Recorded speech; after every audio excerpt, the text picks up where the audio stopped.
Good day, everyone. We are grateful that you're able to join us live again on another episode of the Yaba Voice webinar.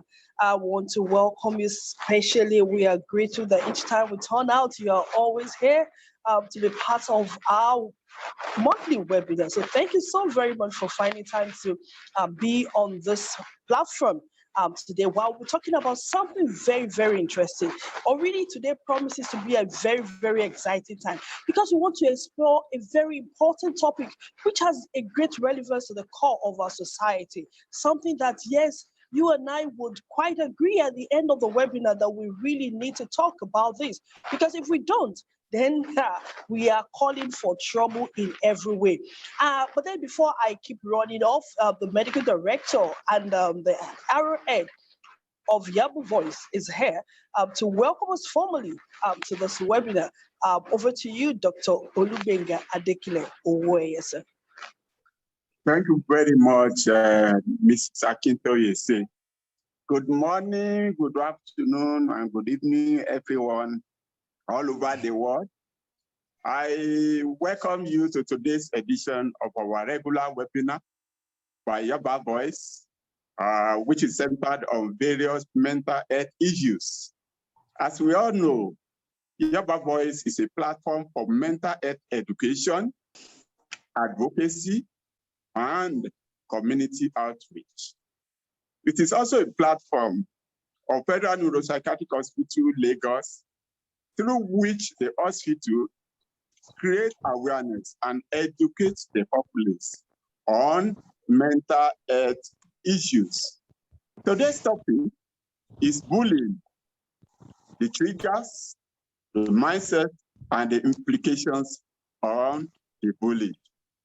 As we all know, bullying is an ongoing and deliberate misuse of power in relationship through repeated verbal, physical, and other social behavior that intend to cause physical, social, or psychological harm. And not that alone, it can involve an individual or a group of persons misusing their power or perceived power over one or more persons who feel unable to stop it from happening.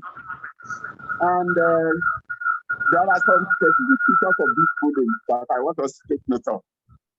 Number one is that there is misuse of power in a relationship. And then not that alone, it is an ongoing thing and it is repeatedly done. And it involves behavior that can cause harm. So in today's webinar, many questions will be answered by our panel of discussants.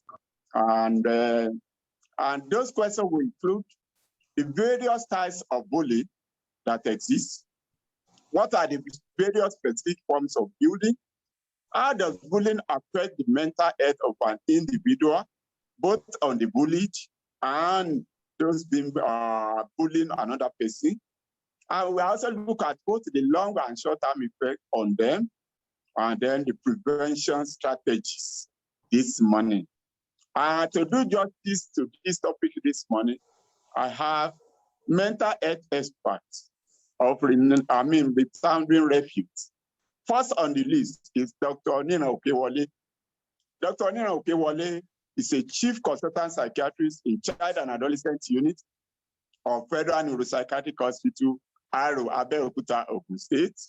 He has master's degree in Child and Adolescent Mental Health from University of Ibadan and a master's in bioinformatics and genetics from the Cardiff University in UK. He is a fellow of the West African College of Physicians and the National Postgraduate Medical College of Nigeria. The second person to discuss this issue with us this morning is BEB Victor Mineni. BEB is the head teacher of St. Peter's College, Akoka, Lagos, a boys-only school. BEB holds an NCE certificate in Fine Art and Applied Arts. He also has Bachelor of Arts in Education in Fine Arts and a diploma in theology. And presently, he's running a course in special needs education at the University of Lagos. He's the current chairman of Lagos State First Generation Heritage Colleges Association, comprising of about 25 first and oldest generation schools in Lagos. He was a former sectional head and senior school, Maryland Comprehensive Secondary School, Ikeja, Lagos. Mr. B.B. is married with 4 children. Our third guest on this program this morning is Chiadi Ndu. Chiadi Ndu is the founder and chief executive officer of PTH Integrated Services, a therapy and wellness firm that provide psychological support services for both corporate and private individuals. Chiadi, who was called to the Nigerian bar in 1987, obtained an MSc in psychology in 2003. She has obtained also certificates in cognitive behavioral therapy from Beck's Institute and the Institute of Counseling, Glasgow. She's a member of the Therapists and the British Association of Cognitive Behavioral Therapy. She is currently pursuing a PhD program in counseling psychology. She's also married with 3 children. You will agree with me that the house is fully loaded with experts this morning. So I want to encourage all of us to kindly relax and listen to our mental health expert as we promise you a rewarding session in today's webinar. Over to you, Mrs. Akintoye. Thank you so very much, the medical director. That's Dr. Olubega Adekile Owoye, the medical director, Federal Neuropsychiatric Hospital, Yaba, Lagos. And you would agree with me from the introduction he had done that our speakers are really ready and they are versatile individuals who will take us on this beautiful journey. It's an enlightening journey, and I hope it's going to be rewarding at the end of it all.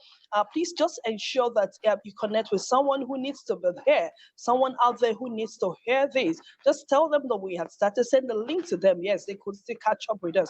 And then you also know that you can send your questions and comments to the chat box. We'll be able to take them as we go on in this discussion. Yes, we don't have time. We are running. All right, so Dr. Nero Okewale is here and is ready. And he's going to start off this discussion for us this afternoon. And we're going to be looking at what is bullying and what is the mindset of bullies. Why do they bully? Dr. Nero Okewale, why would somebody just decide to wake up one morning and start bullying other people? Yes, what are the types? No, just enlighten us. Over to you. Yeah, thank you very much. Good afternoon. The Provost Medical Director, Federal Neuropsychiatric Hospital, Yaba. I am very delighted to be part of this forum, colleagues, friends, members of the audience. So today we're talking about a topic that is really important across the lifespan. As a child and adolescent mental health expert, I have a bias towards the child and adolescent end of the spectrum, but this is a topic that, as we will see from the submissions of the different panelists, that has implications, ramifications across the entire lifespan. So my boss and teacher, Dr. Way, had already hinted, at what we can call the kernel of what we describe as bullying. According to Berger et al. In 2015, there are 3 key ingredients that come together to make up bullying. First is that there is an imbalance of power. So bullying tends to occur in a situation where you have a skew in power relations. So it could be power in whichever way that we constitute it: physical power, coercive power, constituted power, whatever other social power of any sort. So first, there is an imbalance of power. And then there is hostile intent. So we're not just talking about, we're talking about physical, emotional, and mental harm that is perpetrated by someone who is called the bully and is targeted at somebody else who is the victim of the bully. And first, there is an imbalance of power in this situation. And then secondly, there is hostile intent. So it's not accidental hostility. It's not hostility that just happens in the course of normal day-to-day business, but there is this intent to harm. So in legal terms, you will talk about the act of committing harm, and then you will talk about the intent to harm. So there is actually hostile intent as the second component. And then thirdly, it is repeated. There is repetition of this behavior over a period of time. Like we've said, it could be physical, it could be emotional, it could be mental, it could be acts of hostility that take place within the same or shared physical space. But there is another dimension to it now that is very rampant now, what we call cyberbullying. And in the age of technology, the internet, it involves more and more of the kids. This has its own ramifications as well. So that in a nutshell would be like a description of what bullying is. Now, talking about the mindset of the bully, what is going on in the mind of the bully? It's interesting that we're talking about this because downstream, when we start to talk about who needs help, it is not just the victim of the bully that needs help. Even the bully needs help, because what's been found from several studies that have been done is that there is usually some form of mental health challenge that is experienced by the bully, him or herself. So that it is possible that the bully, him or herself, has problems with temperament. So we talk about temperament types as a component of personality or as a precursor to personality. And what we find often is that there are temperamental problems that the bully has. A second component to it is what we would call emotional intelligence. What's been found in several studies is that there is this inverse correlation between the level of emotional intelligence of the bully and the act of bullying, i.e., bullying often occurs in the context of lack of emotional intelligence. A third component that we can bring in at the level of trying to understand the mindset of the bully is to talk about modeling or social learning. So that oftentimes you find that the bully simply mirrors or reflects behaviors, attitudes, perspectives that have been learned from people that the bully models, probably direct modeling from parents and so on, or indirect modeling from the media. So these are at least three of the frameworks within which we can think about the mindset of the bully. I think I would stop there and allow other people to contribute. Thank you. Thank you so very much, Dr. Okeole.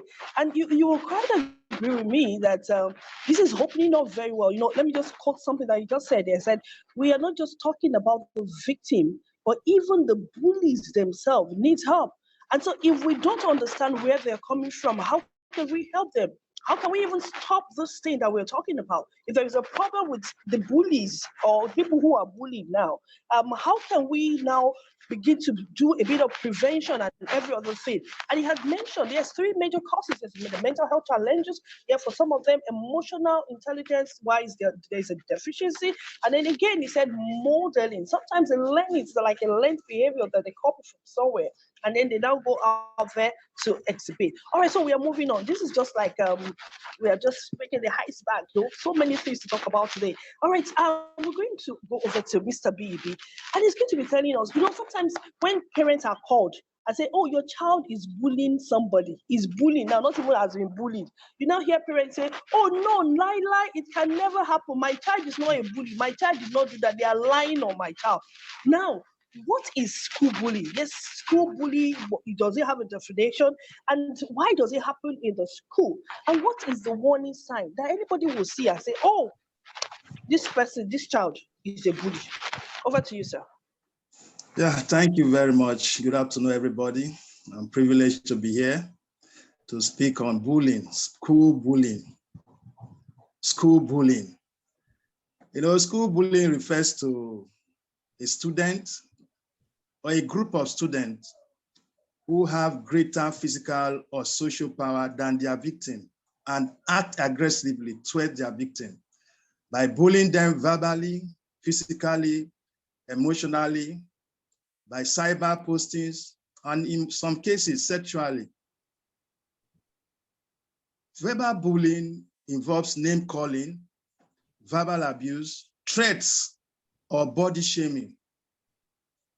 Physical abuse involves kicking, punching, hitting, shoving, and at times when a child stands up to answer questions, the chair is moved back so that the child will fall awkwardly.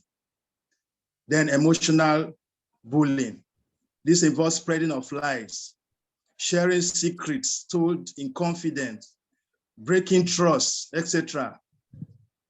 Now we come to cyberbullying. And because of the advent of social media now, we have people posting hurtful comments, sharing embarrassing images, students trying to bully others through the social media, trying to co-opt them into things that they are not interested in. Then for sexual bullying, we have the uninvited exposure and touching inappropriately. Now, coming to your second point or second question, why does bullying happen in school? Bullying happens when a student have a low self-esteem. To gain sense of power among classmates, some students go into bullying. Some of them, they try to get attention or become popular in school. Some bullies, they are scared, but they try to scare others so as to hide their feelings. Then there are some that are just unhappy and take it out on others. These are personal experiences from my work as a head teacher. Some of them are being bullied themselves. Some get into things they don't want, or they try to get at people so that they get things they want. Some of them also have this notion that they admire someone that is a bully. Then jealousy and envy also comes in. Then others try to force others to become their friends. They force others to be their friends. They want to control. And among this group of students, this vulnerable group of students, we have students that are with disabilities or special needs education students, students with kind of funny appearances of weight or even the socioeconomic status, students of a culture, race, and religion that differs from the main culture or religion at the school. People with different beliefs, they also fall victims of bullying. Then students with short temper, they are also, people that are students that are found, in cases of this bullying coming into this. Then we are going to talk about the aspect of warning signs. What are the warning signs that your child is a bully? Some of them try to justify bad behaviors, violent behaviors. And secondly, they have friends who are aggressive themselves, that they have mean friends. Some of them get into trouble easily. They break school rules and regulations without looking back. They tease and taunt others at the slightest provocation. We also have those that have behavioral problems. They want to be in control always. Some of them also live in a violent home and they copy this from what they see at home. Then we have those that have experienced bullying firsthand. And there are those that act aggressively towards their own siblings at home. Then there are those that are very intolerant of children that are different, those that have disabilities or one way or the other, and they themselves, they lack empathy for such children. And such children also, you notice that they spend a lot of time online, and some of them are very, very exclusive. They go into exclusiveness, they're isolated. Then there are those that like to manipulate others. They manipulate others. They also blame others for their actions.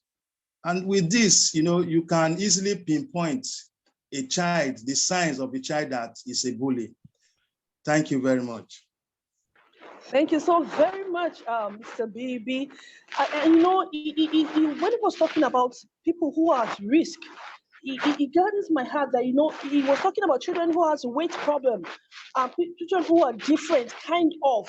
I remember meeting a client sometimes ago, a patient who came to the hospital.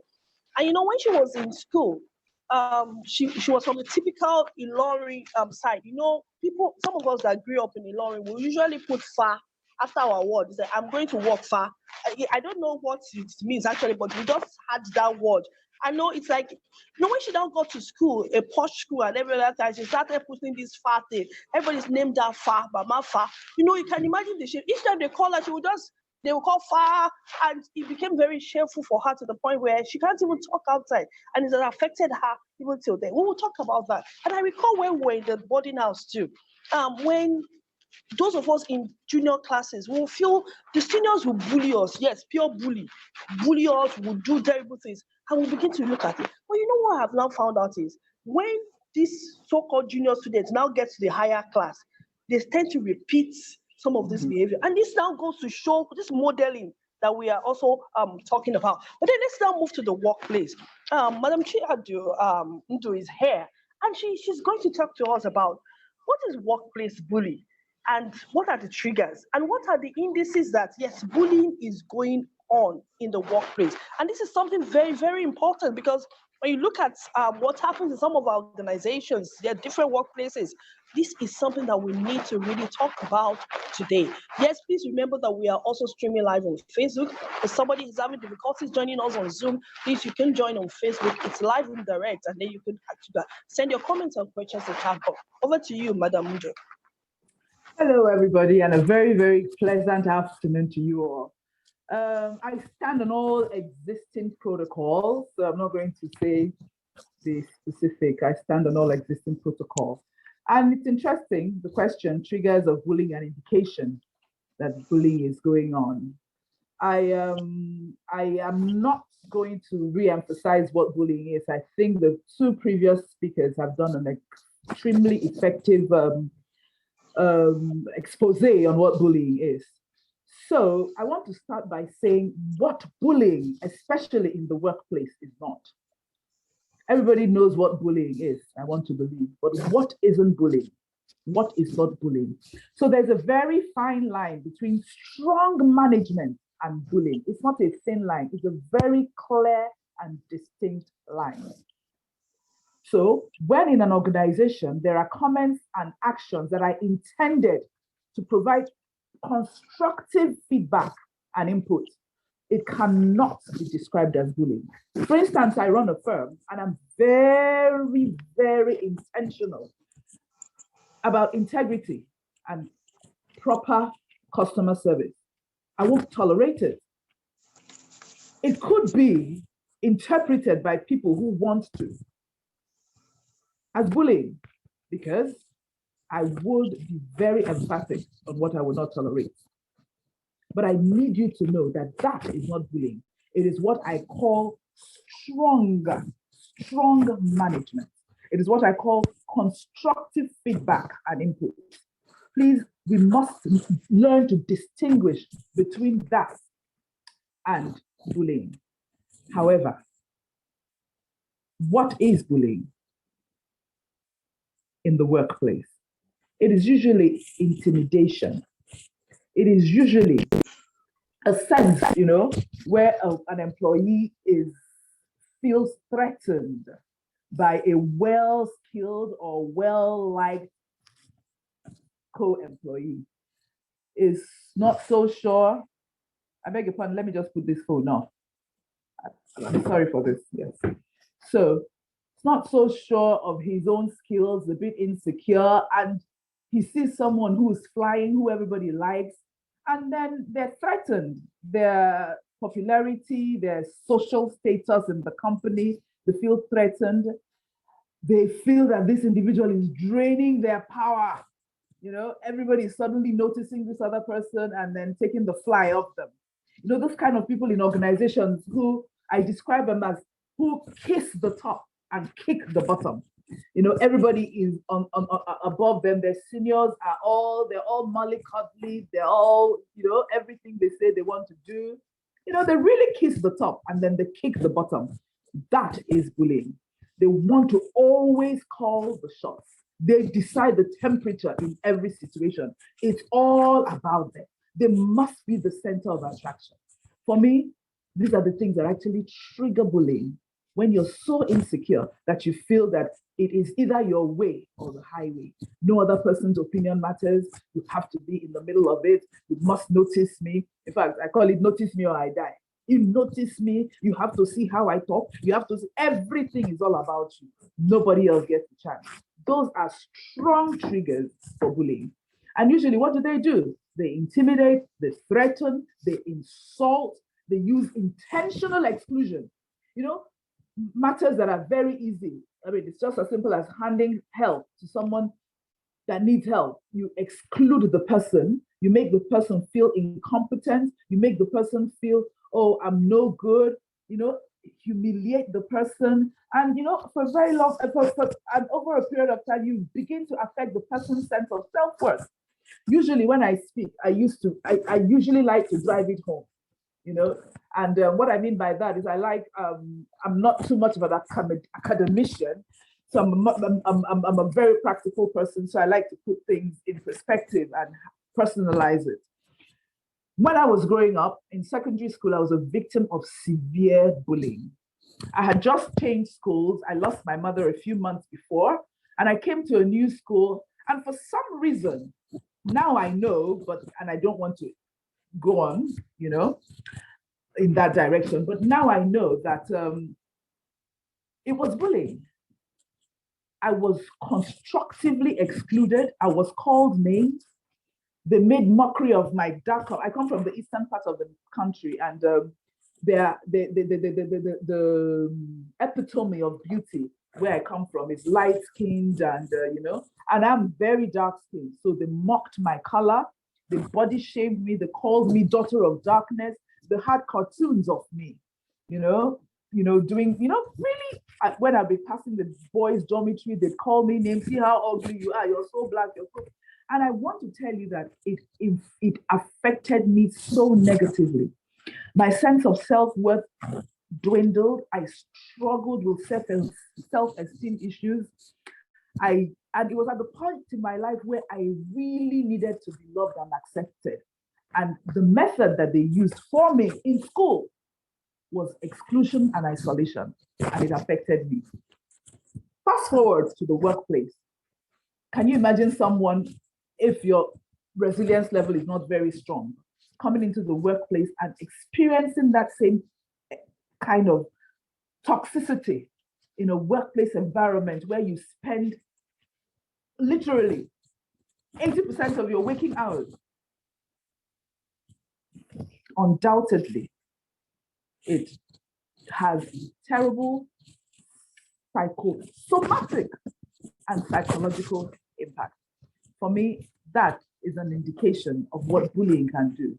And I insist that the trigger of bullying is people always wanting to be the best and the most noticed. Thank you very much. I hope I threw some light on what you wanted me to talk about. Thank you so very much. That was beautiful. And you know, sharing our experience, what got me from that experience was the fact that it happened about the time when, you know, she lost her mom, and rather than attention and love and comfort, what she got was, you know, people body shaming. And you know, that's one thing in this part of the world. I remember, yes, I went to the school in the East.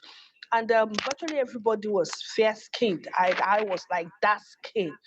You can imagine something. A man walked up to me one day and said, "Oh, Ine, please don't change your color skin. You're beautiful." I said, "I know that, sir," because at the point in time, I had to talk to myself and tell, "Oh, girl, if God wanted you to be fair-skinned, He would have created you that way." So He created me dark-skinned. Then I must love and accept it. But a lot of people are not able to do that. But please, let's just move on in this discourse, and then we're going to go to Dr. Kewali, and then we'll look at what the effect of bullying is on the mental health of the bullied now. People who have been bullied. Yes, we had this those share a spirit, but what other things can we begin to look out for as we're talking about this important conversation this afternoon? Dr. Kewali, over to you, sir. Right. Thank you very much. There's quite a list, but I think it would actually be nice. I mean, it's interesting to have heard these two personal experiences. And when talking about the mental health consequences of being on the receiving end of bullying, I mean, we've had two speakers who have talked about how they were able to navigate the bullying process and come out with good self-esteem and all. And this might sound a bit provocative, but there is a body of opinion and there is a small body of data, of scientific evidence to show that sometimes bullying has positive effects, i.e. that sometimes people who are bullied then go on to become resilient, to become more sympathetic, more empathetic people, and then they go out of their way to see what they can do as they evolve to make sure that other people do not go through the things that they go through. So sometimes you can have these positive outcome, but there is a strong mediating factor in that process. That is resilience, which is a component of mental health that we're still studying.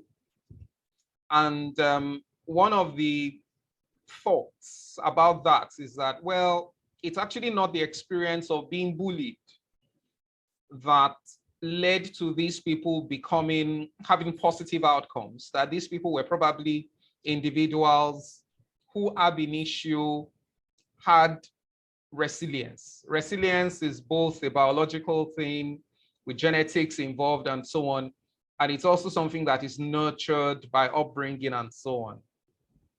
So that's one major, because it doesn't just apply to bullying. Life events across the entire spectrum, you find that people experience all sorts of things and then they still are able to navigate those experiences because of resilience. So I needed to mention that first, that yes, there is this body of opinion that bullying in certain instances is associated with positive outcomes where people become better individuals and so on. But one major factor that may be associated with that is resilience as a biological phenomenon, as a psychological coping trait, and so on and so on.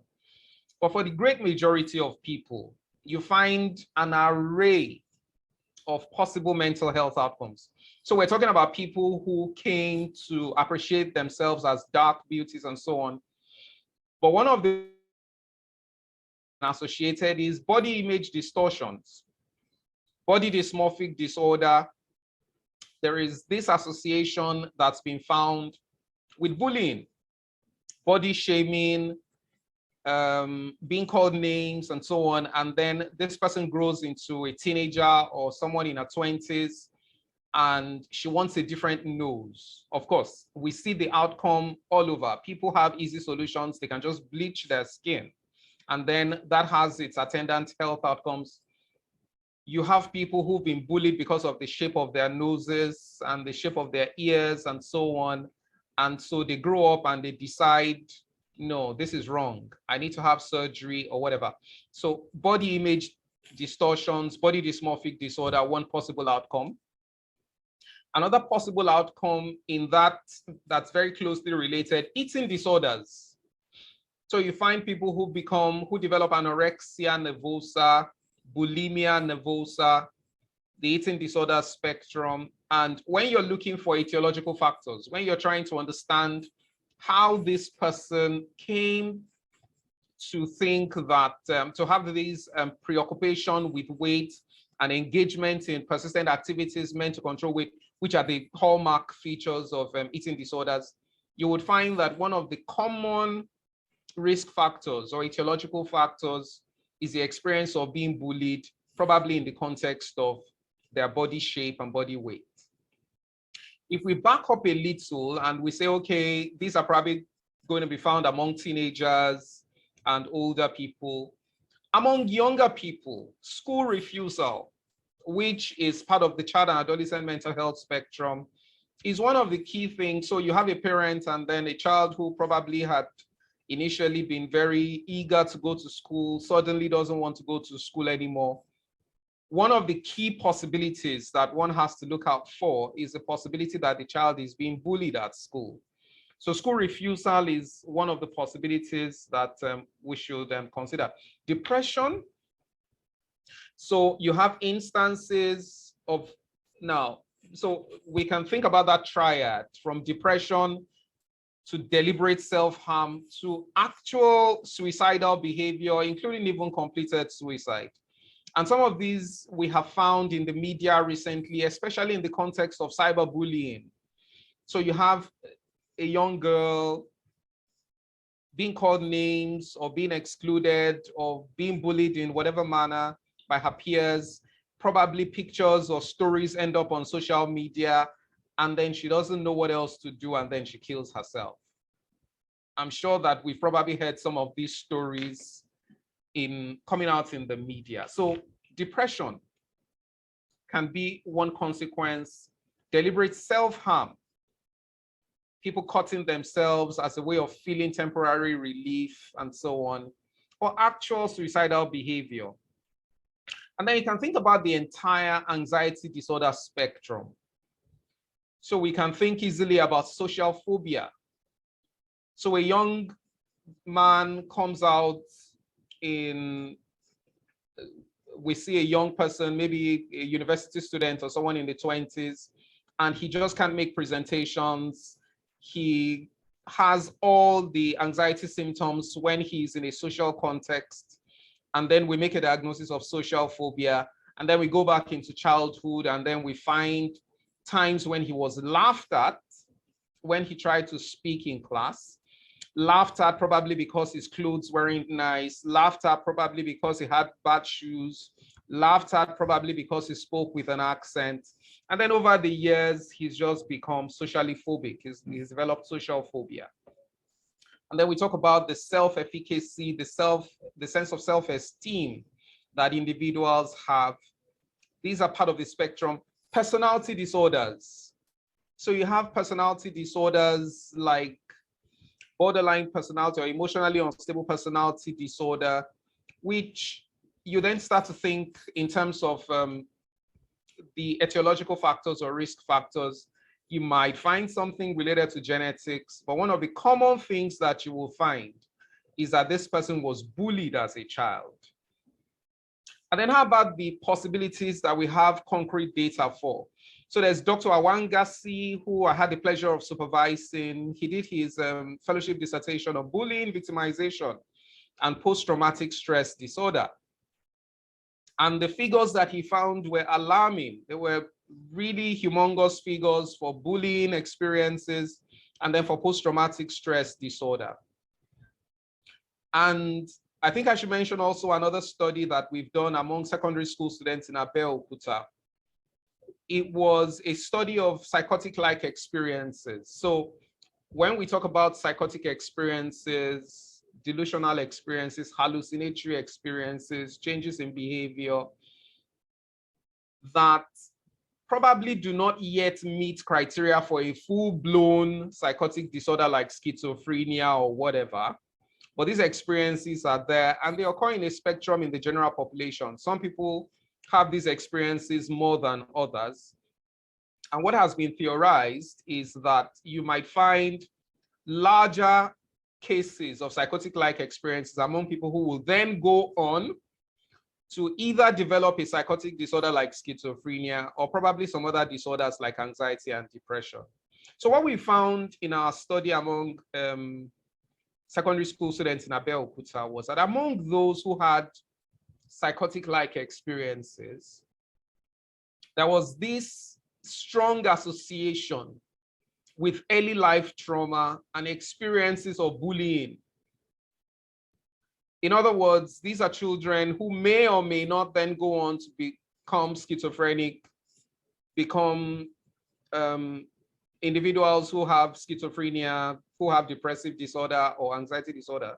And we found large cases, a strong association with bullying episodes in childhood. So you think in terms of the entire spectrum of mental health problems that people could have. We haven't talked about the substance use disorders, for instance, that some of especially the boys, as they begin to grow older and they are trying to self-medicate themselves and to develop better coping mechanisms and so on. Substance use becomes one of the possibilities. And this, again, you start to look for risk factors, and then you trace it back to experiences of having been bullied. So there's a bit more that one could say about that, but I think I should just stop there. Thank you so very much, Dr. Okewale. And the list is so very long, from the body dysmorphia to the eating disorder. And sometimes you meet some patients and then you will tell them that, oh, they are okay. They will tell you, I still need to slim down. And you will be looking at them, they are just like broom. But no, in their mind, they are still big, whatever it is that they are saying. You could relate to what is it that we're talking about today, the depression, anxiety, personality issues, stress, the post-traumatic stress and other things like that. Thank you so very much. And I think it's important that we know this so that we can begin to look at the consequences of what we are talking about. It might look like just a small word, bully, but the mental health implication is so huge. And if we are not able to deal with it appropriately, then the implication would be so enormous, even when the individual goes on.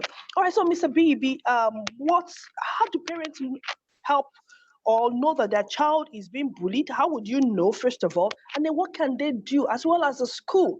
How will a parent know that their child is being bullied, and what can they do, as well as what can the school do to curb this thing that we're talking about this afternoon? Yeah, thank you very much. And going back to Mr. Dr. Okewale, I had such experience in my secondary school days. As a young boy growing up, I was very tiny, very short, and I had a very big head. And it was a mixed school. So anytime I walk into the compound, they start singing, Humpty Dumpty sat on a wall, Humpty Dumpty for both girls and boys. But I overcame this maybe because of my resilience, being a worry boy, and I was able to develop thick skin to whatever they said. Later, I had grew it, and they were surprised because even when I did my WAEC, I was still short, my head was still big. But after the WAEC, 3 months after, I found myself growing taller. By the grace of God, I'm about 6'2" now. My head became small, and the proportion became equal to the extent that my mates were not surprised. Victor, how did you change? How did you change? Anytime they saw me after school. So we can overcome this, according to what Dr. Okewale said. How can parents know their child is being bullied? You find that the child has a few, if any, friend at all. They don't socialize. Some of them seem afraid of going to school. And for the boarders, you find that they make excuses why they cannot come back to the boarding house. We have received letters like that in St. Finbar's College, writing from parents and the students that they cannot come back to the boarding house. And when you ask, is this case of bullying? So we have to counsel them and give them back their self-confidence. give them the encouragement that there's no problem, we'll monitor them properly, and they come back and even outgrow that. Then they lose interest in schoolwork. Parents should note that. Suddenly they begin to do poorly in school. And at times they appear sad, moody, teary, or even depressed. Some of them complain frequently of headaches, stomach ache, and other physical ailments. Then some of them have trouble sleeping, and they have frequent bad dreams. Some experience loss of appetite. Some appear anxious, they're always anxious. Then some of them suffer from low self-esteem. If parents can really look well, you note all these things in your child and quickly notify the school. But we should note that children with disabilities are at a higher risk of being bullied. They have this lack of sympathy or empathy from the able ones, and they bully them in most cases. Then coming to what can parents and the school do to help stop bullying? We have a good anti-bullying policy in St. Finbar's College, because it's one of the requirements, from the Ministry of Education, that every school must have an anti-bullying policy. We have that, we formulated it ourselves, and then there's this anti-bullying campaign we are into. We hold it frequently when they resume, and towards the end of the school year, we also hold the anti-bullying campaign. The anti-bullying campaign is in form of drama, visual arts, literature. We use this as a vehicle to preach against bullying and the negative impact of bullying. Then we recently installed CCTV camera. I think this can be of help. The dark spots, when you notice the dark spots, you should be able to, put CCTV camera to monitor the activities of these boys on the corridor, inside the classroom, and every other place where you think they can bully themselves. Then we educate the children as a school. We educate them on bullying. Then as a parent, you can also boost your child's confidence. Boost your child's confidence as a school, and boost your child's confidence as a parent. Then we also have the safe communication channels. By this, I mean they will create opportunities for these children to connect with us, to discuss with us. So parents should also emulate that. Parents should also try and be friends to their children so that they can open up to them. Because if you as a parent don't open up to your child, and your child is not close to you, they will go out and seek advice, and it could be bad advice or dangerous advice.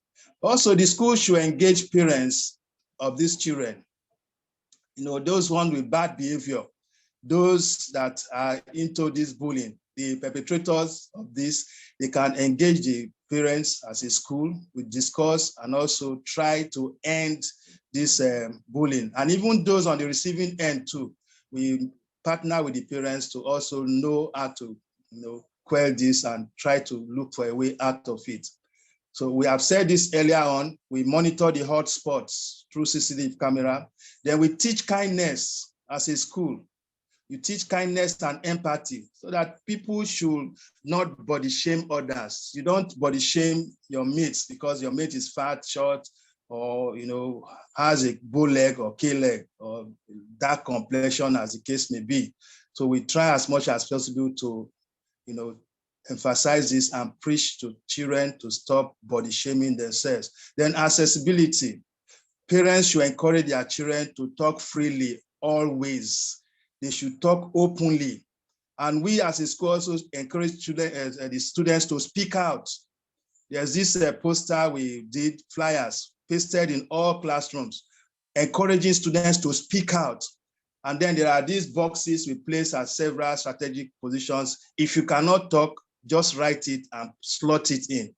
Then the management will check at the end of the day and see if one or two things are serious cases we can easily attend to. So these are the ways parents and students, and the school can, help stop bullying in in school. Then finally, counseling is very, very important. The counseling should be both for the bullied and for the person that is the bully. It is very, very important. They put them through counseling sessions so that they will know the bad effect of bullying, and also as somebody that is being bullied, you can also overcome bullying as a child. So these are the ways we as a school, and we also encourage parents to look out to help those that are bullying so that we can stop bullying in school generally. Thank you very much. Thank you so very much, Mr. B. Victor, for that. And the list is on. But one thing that caught my attention from what he said is the fact that teach kindness and empathy. And I think we need to do more of these as parents, especially when you see it at home. Children don't want to support one another, sibling rivalries, and other things like that. We must be able to teach kindness and empathy to our children so that they can transfer that knowledge even to the world outside. So thank you so very much. I'm going to go to Madam Chidi Undu. I'm sorry, I think I'm not messing the name. I can see her smiling. All right, then, but what are the effects of bullying on the emotional health of workers, as well as how can we help? What are those things that we can put in place? What are the things that we can do to help, especially people in the work there? When you hear people calling you and say, "Oh, my boss called me stupid, idiot," and other things like that, and they feel pulled down, emotionally and every other thing. You see them crying, adults crying because of some of those words. What can we do? Over to you, ma'am. Okay, first and foremost, there's no need over trashing the issue. I think Dr. Nero Kewali has done an excellent job on describing the effects of bullying, on the entire populace, whether school, whether workplace, whatever. Bullying has that effect. But there's something that he mentioned that really, really caught my attention, and that is what I think that we should emphasize, and that is resilience. I agree that you don't push people too hard, because nobody knows what the other individual's tipping point is. But the truth is that if we taught the workplace and the employees assertiveness, authenticity, and being able to say it to slay it, to be able to help. I'll emphasize what I mean. When he spoke about resilience, he mentioned something. He said some people, it's in their DNA, it's in their upbringing, and that makes a lot of sense, because the same set of problems can break someone else, and the same set of problems can make another person fiery and defiant and strong. I think that the first step to ensure that the positive side comes through for employees is to teach employees how to be assertive. Let the organizations put very strong policies in place, treating bullying as something serious, educating people about the impact and effect of bullying, even on the company's turnover, absenteeism, productivity, generally the gross income of the company. It costs the company a whole lot. So the company should make an effort to educate their staff on being assertive. Everybody must know what the boundaries are. I know that I need a job, but hello, this is the boundary. You don't call me names. You don't call me stupid. You don't insult my family because you pay me. No, you don't. Companies should look out for those indices and pay attention and let boundaries be clearly defined and consequences be enforced. If one or two supervisors are disciplined for being disrespectful, humiliating, and intimidating to other staff members, then the other people will realize that it has consequences. And that will ensure that employees, lower cadre employees, are more assertive. No, sir, I dropped my work on time. I'm sorry that your secretary didn't hand it over to you. That is not any reason for you to insult me, sir. Assertive. Be authentic. How do you really feel? Can you articulate what you're feeling? Can you touch your emotions? You see, in this environment, we are experts at concealing. Something hurts you and you're smiling. It's inappropriate. You must be authentic. Excuse me, that is not very nice. Like, I called someone up just a few hours ago and I said to the person, you know what? I don't think it's appropriate for you to give me just 1 day's notice for a meeting. I have other things on my agenda. Be authentic about how you feel. Not rude, not nasty, but be authentic. Be in touch with who you really are. It's critical. Another thing I always say, people must learn to say it. We must learn to speak up. There is no, if you're not, if you are afraid and you're afraid of saying that you are afraid, how will you ever get help? You must be able to say, that scares me. I'm anxious about that. And when you articulate it, I'm telling you, I have a mantra in my office. I say, once you can say it, you can slay it. You must name it to tame it. You must name your emotions. Name how that employee, that colleague is making you feel. Articulate it, identify it, call it a name. It doesn't matter how it sounds, but you name it and you look for adequate help. Mental health providers through EAPs and education of big organizations should make it very clear that it's crucial that the mental and emotional well-being of staff must be paid attention to. There's so many things that can fall out from a poor mental health. I mean, everybody here is practicing and is experienced, so they know so much fallout. It's important that we teach assertiveness, we teach people to be authentic and be in touch with their feelings and say it so that they can slay it. Above all, confidentiality. Don't stigmatize people because they are feeling the way they are feeling. Pay attention and let that be the culture. Empathy, kindness. Let that be the culture in your organization. It must be taught so that our mindsets can be changed, because we think that people that say how they feel are actually weak. But guess what? They are actually the very strong ones, and they have one up because they can slay it once they can say it. Thank you very much. Thank you so very much. I wish you would just continue, but our time is running now. But one of the things that I'm just calling attention to is in this part of the world, a lot of times, you will take that in your last words, or a lot of times we are not allowed to be assertive. The moment you want to be assertive, the next thing is ask of insubordination. That is the title of the query that you will get. You will just take that up in the last. But let's hear from Dr. Okewale while we're trying to round up. Can bullying be prevented? Can we help bullies? And then people who have been bullied, is there a way out for them? Is there a solution? What can they do? How can they access help? Dr. Okewale? Yeah, thank you.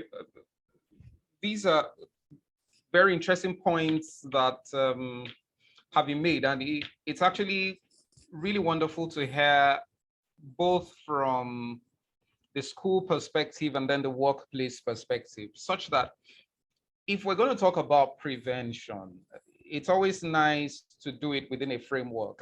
And this is a framework that we often use, speaking about primary prevention, secondary prevention, and then tertiary prevention. At the level of primary prevention, we're trying to intervene before the outcome, in this case, the undesirable outcome of bullying. Secondary prevention would be about trying to identify cases as early as possible. And then tertiary prevention will be about trying to mitigate the consequences of this undesirable outcome. And we would find that this could actually be applied both at the level of the school, at the level of the workplace, or the general society. mass education helps. I think if there is one thing that social media research has shown is that just the same way that people can use social media to perpetuate bullying, it is possible to use social media to stem the tide, so to speak. When people are named and shaped, when people are called out, it has a way of making people more cautious. It doesn't end the behavior, but it prevents the behavior from being normalized so that people get to understand that, okay, this probably isn't too cool. We probably shouldn't do this. So social media, the same way that mass education outlets, especially social media, can be tools for wrongdoing, they could also be tools for primary prevention. And then policies are important. Policies are important in schools. Policies are tools that help to shape behavior. I was very delighted with what Mr. Bibi said about teaching kindness and then about having policies in place for reporting so that when students know that, okay, there is this policy in the school, these are things that we can do or not do. It also has a way of considerably reducing the incidence of acts of bullying. Workplace policies, so that there's a very big difference, for instance, between a workplace where bullying is normalized, where, and I mean, we're not just talking about the corporate world here, even in clinical workplaces, there's a very big difference between a tradition which encourages senior colleagues to bully and victimize younger colleagues, and a workplace where you know that your younger colleague might just raise concerns about you, and then you would have questions to answer. So policies, whether at the workplace or school or whatever, also helps. Sticking with the child and adolescent end of the spectrum, parent training. Parent training, the number one intervention. So we talk about the different types of parenting, and out of the 4 common types of parenting that we would typically talk about, authoritative parenting has been shown to give the best outcomes.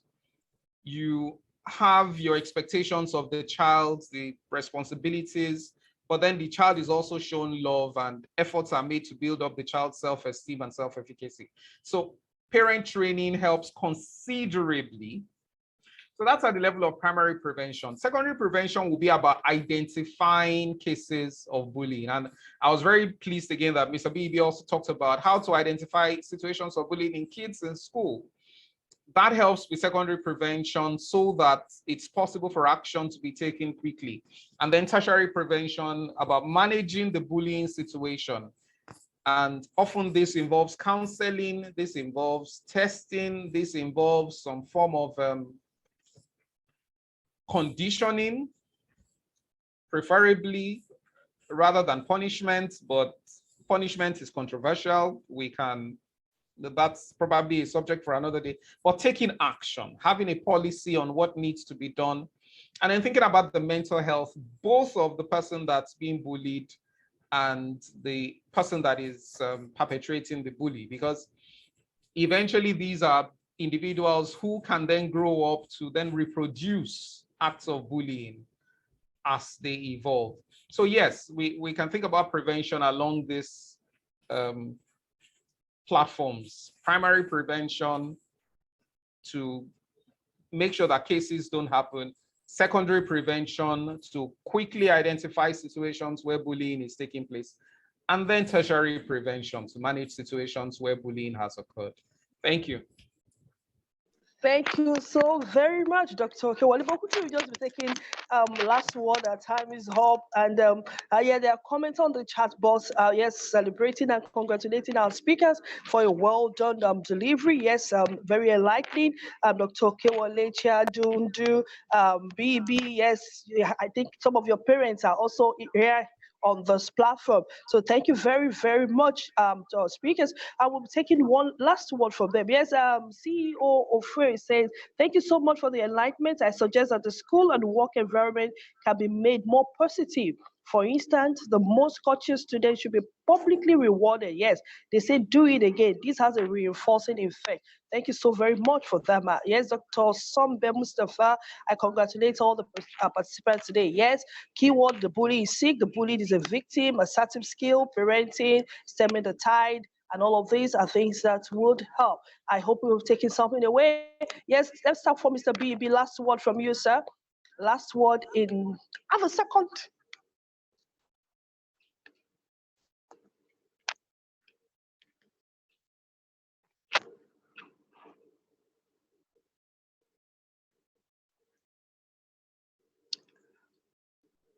Over to you, sir. Mr. BB, Okay. yes. Yeah, I was muted. Sorry All right, about sir, that. sorry. Yeah. I said parents should learn to observe their children more closely and Mm, listen to them when they complain. They should mind what they do in the presence of their children also, because some of them emulate their parents. We have seen cases where students came to report their parents fighting. There was one that even intervened when the father was beating the mother, and the father faced the boy and gave him so many Mike Tyson kind of blows. So the boy came to school solo faced with the mother tagging behind to report the case to me. So such things we should try as much as possible to control ourselves and try to show what the child can emulate. Then going to schools should also be strong on these anti-bullying policies. Their school rules and regulations must not be toyed with. There should be no compromise in discipline. Discipline is the key word. When students are disciplined, they tend to comport themselves very well. And lastly, parents and schools should teach their children to show empathy, to show kindness and be good to others. Thank you very much. Thank you so very much, Mr. BB. He said, observe and listen. Most times we don't observe and we don't listen. Madam Mundu, let's go over to you. One last word for our guests today on this platform.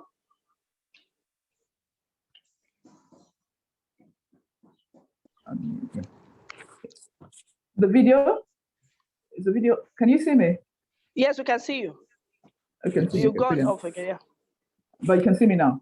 Brilliant. Yes, we can see you. So I yes. believe that organizations should be educated about the impacts and the effects of bullying, and they must learn to treat bullying as a serious thing, and then they must deal with complaints confidentially and promptly. They must provide professional assessment and intervention for the bullied and the bullies. And there must be effective psychoeducation on bullying and a development of skills training on areas of assertiveness, on areas of authenticity, owning your story, being who you are, and most especially being able to speak up when you're being bullied without any fear of stigmatization. This, honestly, is the way out when bullies realize that there is a consequence. Thank you so much, Ma. Time is up. Thank you so very much. The key is education. Dr. Kewale, over to you, sir.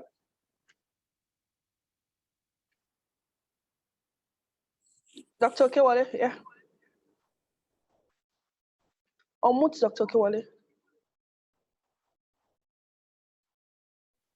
Right. Thank you. So at the risk of repeating what has been said, education. My final word is a response to Timothy Alabi's question. Is it all that bully that know that they are bullying? That's precisely the point. That several times people are doing what seems to them normal, but actually inadvertently they are bullying somebody else, or they are part of a bullying group. So education is important in schools, in workplaces, in the social space. It is very important to help people to see things differently and to have a different understanding of the social process. Thank you. And thank you so very much. To obviously thank time is up. Our time is up. Thank you so very much, everyone, for being on this platform today. On behalf of the medical director, I want to say thank you to everyone who had taken our time to be here. We're quite appreciate you.